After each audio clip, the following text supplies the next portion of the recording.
Pour moi, un bon manager, c'est quelqu'un qui a l'esprit d'équipe. Claire a une grosse expérience à la barre, c'est une meneuse. C'est vraiment très agréable parce qu'elle me fait confiance, elle est déterminée, rigoureuse, je pense juste. Et elle arrive à créer toute une synergie qui fait qu'on est maintenant tous autour de ce même objectif, d'aller chercher la médaille d'or au prochain jeu. Alors Claire, manager exceptionnel ou pas, pour le savoir, nous l'avons fait passer au crible de l'impitoyable Christine Ropers, directrice des ressources humaines de Diana, un grand groupe industriel international. Un bon manager, c'est quelqu'un qui sait écouter, qui sait déléguer, qui sait responsabiliser, qui sait être équitable, toujours disponible.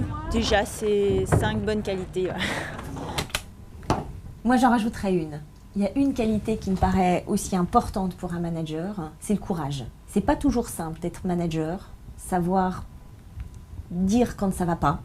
Je pense que c'est important pour le collaborateur d'entendre ça aussi et de corriger le tir quand il y a des erreurs. Ça, c'est une qualité en fait qui me semble vraiment très importante chez un manager et je pense qu'elle n'en manque pas.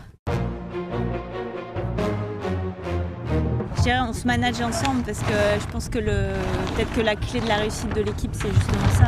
Chacune doit manager ses propres missions. Et je pense qu'on a bien déterminé qui était responsable de quoi. Et donc c'est un autocontrôle entre nous en permanence. Et la réussite, c'est aussi le dialogue dans l'équipe. Et ça, je pense que c'est un de nos points forts. Complètement d'accord avec elle. Et dans les entreprises, c'est exactement pareil. Il faut du dialogue, il faut savoir parler à ses équipes, il faut savoir écouter ses équipes, comme elle le disait, et responsabiliser ses équipes pour donner un sens à l'activité de chacun, leur donner le sentiment d'être acteur principal du succès de leur entreprise et pas seulement en fait un second rôle. Donc ça, c'est effectivement la responsabilisation des équipes, ça c'est quelque chose de clé dans une entreprise. À bord du bateau, je ne suis pas le manager, je suis effectivement celle qui est à la barre, mais cependant, c'est vraiment un leadership qui tourne. La prise de décision peut être prise par n'importe laquelle d'entre nous. Après, je suis le porte-drapeau du bateau à terre, etc. etc. Mais effectivement, c'est moi qui peux trancher au dernier moment parce que j'ai la barre entre les mains. Cependant, c'est déterminé par ce que vont me dire mes équipières ou ce que vont faire mes équipières. Et donc, c'est presque une prise de décision collective et n'importe laquelle d'entre nous est capable de la prendre. Je partage pas tout. Je pense que le manager, c'est lui qui décide. Il y a une fondamentale différence entre ce que l'on appelle, désolé pour l'anglicisme, l'assessment du risque et le management du risque. L'assessment du risque, c'est ce qu'on demande à tous les collaborateurs, d'évaluer tous les risques qu'il peut y avoir dans une entreprise et de proposer des solutions. Donc là, elle dit justement un tout petit peu, ils peuvent prendre des décisions, c'est pas prendre des décisions, c'est proposer des solutions. Et le management du risque, celui qui décide, celui qui porte la responsabilité de la décision, c'est le maître à bord et c'est quand même le manager.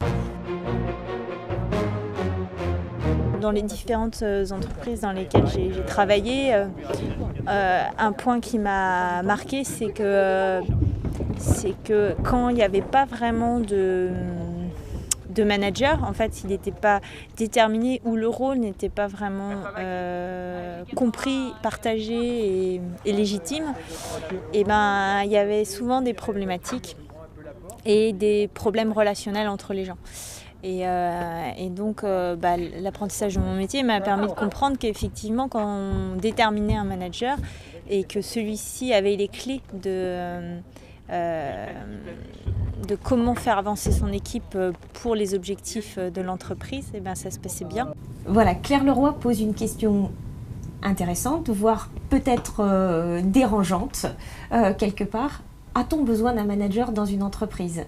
Moi, je crois que fondamentalement, oui, l'entreprise ne peut pas se passer de manager. Mais au-delà de l'entreprise, les salariés, les collaborateurs ont besoin d'un leader, d'un guide d'un décideur, celui qui va prendre des décisions, celui qui va les assumer.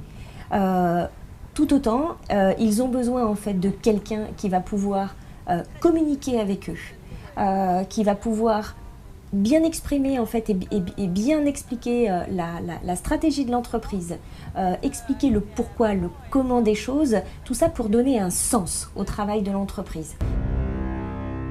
Alors, Christine Ropers, au final, le verdict? Chapeau Claire Leroy, bravo, chapeau bas. Je n'attends qu'une chose maintenant, c'est pouvoir boire et lever une coupe de champagne en l'honneur de sa médaille d'or qu'elle va certainement récupérer et ramener de Londres.